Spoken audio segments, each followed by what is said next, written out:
A finished project and not like theoretical. You can go on and there's never an end to research. But I think I felt like it's nice to have like an end product of it.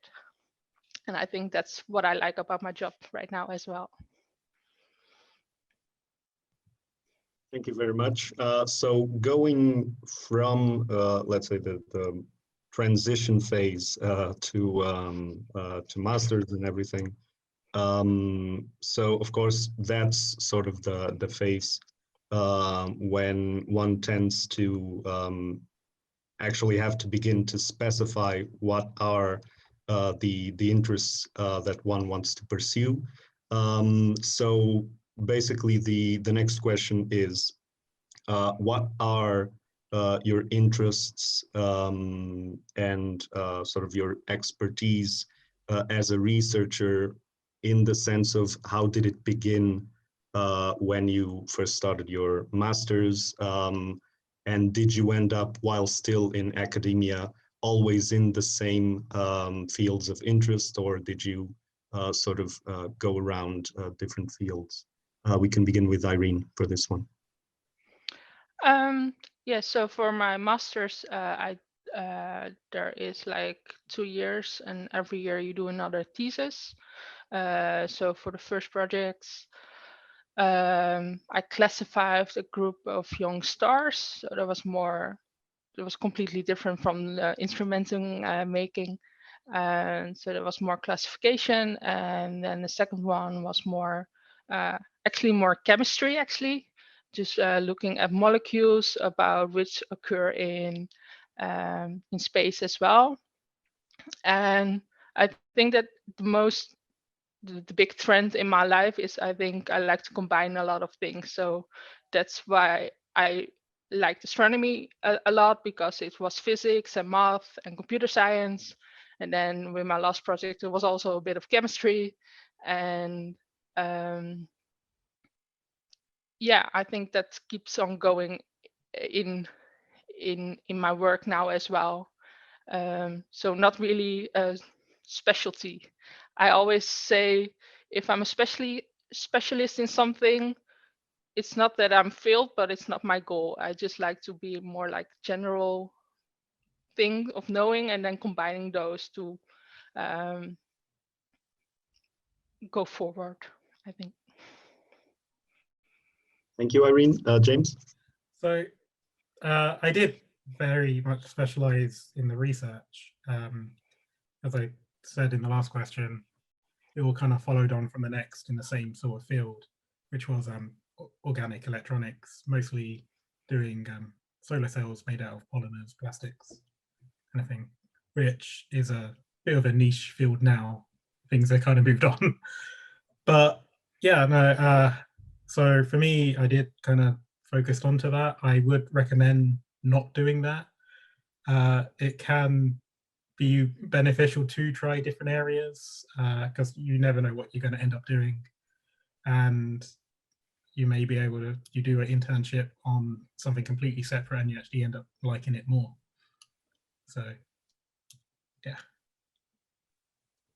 Thank you very much, James. Yeah, so just to bridge this topic with a question that was submitted by one of the participants, which is essentially about, it's directed to Irene, in fact. So a bit of a question that sort of addresses a hypothetical situation. I believe I'm not seeing the person that submitted the question. But basically, if a master's in astronomy led, from what the person understands, Irene, to the world of software engineer, could it have led as well to a more hands-on area of engineering? And basically, follow up, would you say that the University of Leiden course is particularly multidisciplinary? And I believe you sort of already answered that. Yeah, so I think in Leiden there are a lot of different groups astronomy-wise. So yeah, you have a lot of choice there which way you want to go, like more instruments or really physics, really in the theory of physics, or even just communication or education. So yeah, I think there are a lot of options there to choose from. Then again, it's, I think, a lot of options as well. So and no time to explore it. But what James said, I think, like his advice of not going to one specialty, I think it's just, if you go the way you want to go at that point, you always find your way to your next point. So whatever your past route has been, maybe another route would be faster or simpler, but you always get there. So yeah, I'm not sure where I was going with that, but I think that would be my advice, like going, do what feels right now, and in the end you will end up where you want to be. Couldn't agree more with that. Derek. Yeah. Thank you very much, Irene. And yeah, like this, like after checking what was your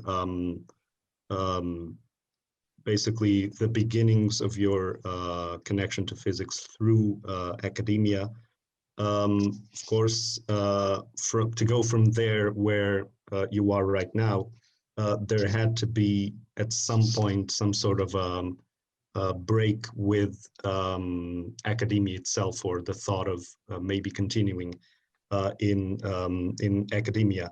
So basically, the question is, what was that breaking point? What led you to sort of come to the decision that you wanted to move on from academia and go into industry? I believe we can begin with James for this. Short answer, COVID. That kind of decimated the job market a bit when it happened. More in depth is, I don't think it's necessarily always a clean break anymore. You can go off, learn some skills in industry. Once you do that, you can come back and apply them skills in more of a research focused role. Whether going into that, it's my thinking currently is, now that I'm outside the bubble of academia, I'm very happy not to go back into some of the drama that's involved there, which I'm sure you all know about because you're inside it yourself. But it's, I don't think there's, in this day and age, any sort of holdback transferring between. It doesn't have to be an actual break. Clean break. Could be a break, I guess, where you go there. Yeah. Yeah, there's multiple ways it can occur. Irene? I think for me there was multiple points that I thought, okay, maybe academia is not for me. I think one is, yes, the environment of just always having to be able to publish papers and always having to be the first. And then I was looking a little bit more collaboration. I think, like, if you have all the great minds, but you're from a different university, why do you have to be fighting each other instead of just and it's not always the case, but it felt like what I've experienced with my thesis research projects. I was like, I don't want to do that. And secondly, I felt like a missing a purpose, especially in astronomy. It's just like, it feels like so far away. Like, yeah, there's a star there, and it does something cool, and that is absolutely cool. But for me, I was missing some kind of purpose of contributing to society, and I think that was the main reason for me to leave academia.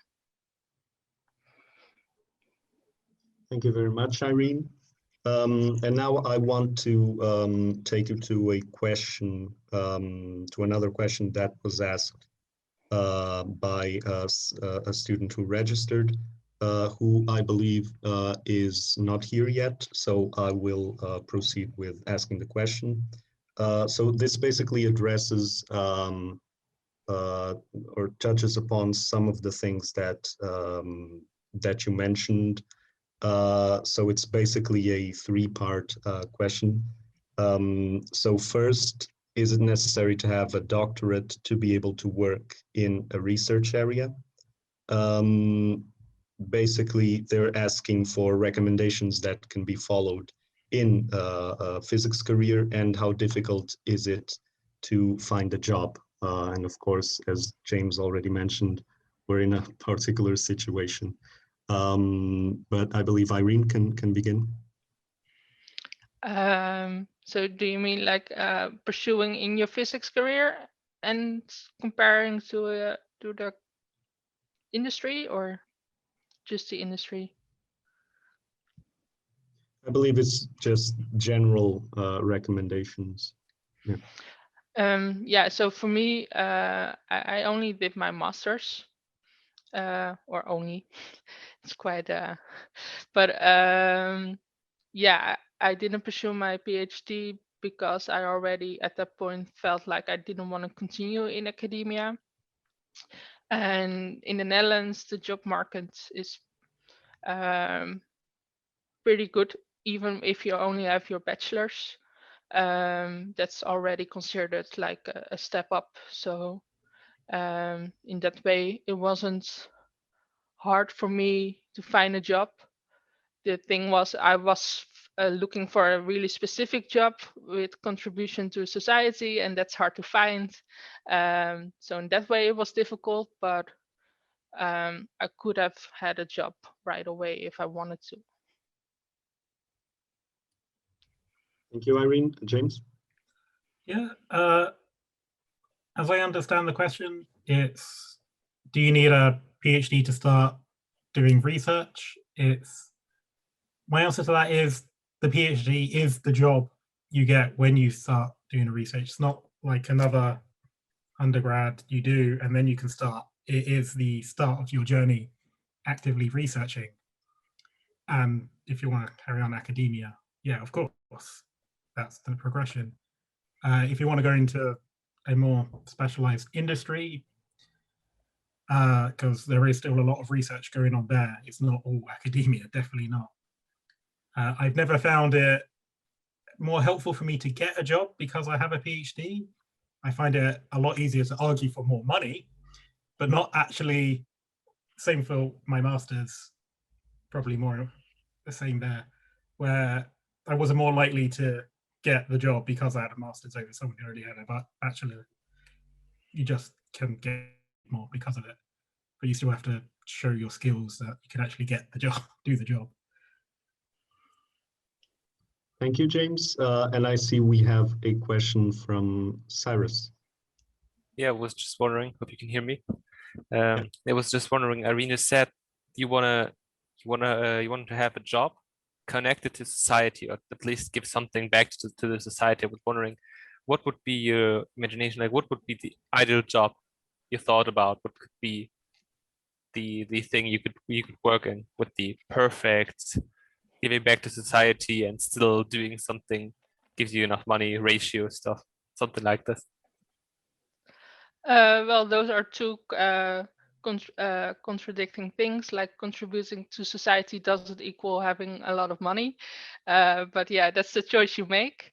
The thing is, my master's was astronomy and specialization in data science. So at first, I started looking for jobs within the data science industry. So within the industry, it's mostly banks doing those kind of things. So how can we make more money? Well, it's like mostly the general question within data science in industry. And I didn't like that at all until I came across someone who was working for a hospital, and they were using data science to see whether babies on the NICU needed some kind of medication or not, just based on their prediction of their heart rate. And that was when I started looking for jobs more in healthcare, and that's how I ended up as a software engineer for a healthcare company. So that was like the steps I went down to. But yeah, it's really hard to find those specific jobs for, because especially as a software developer, it's more like, okay, what language can you program in, and how good are you at it, and not like, what are you gonna make? And that's the question I'm interested in the most. James, do you want to comment on the matter of an ideal job? Well, there probably is never an ideal one. I fully embrace the idea of giving back as well and helping the community. You don't have to do that as part of your main job. That's why I volunteer for so many different physics organization charities, as my way of giving back and helping as much as I can. But yeah.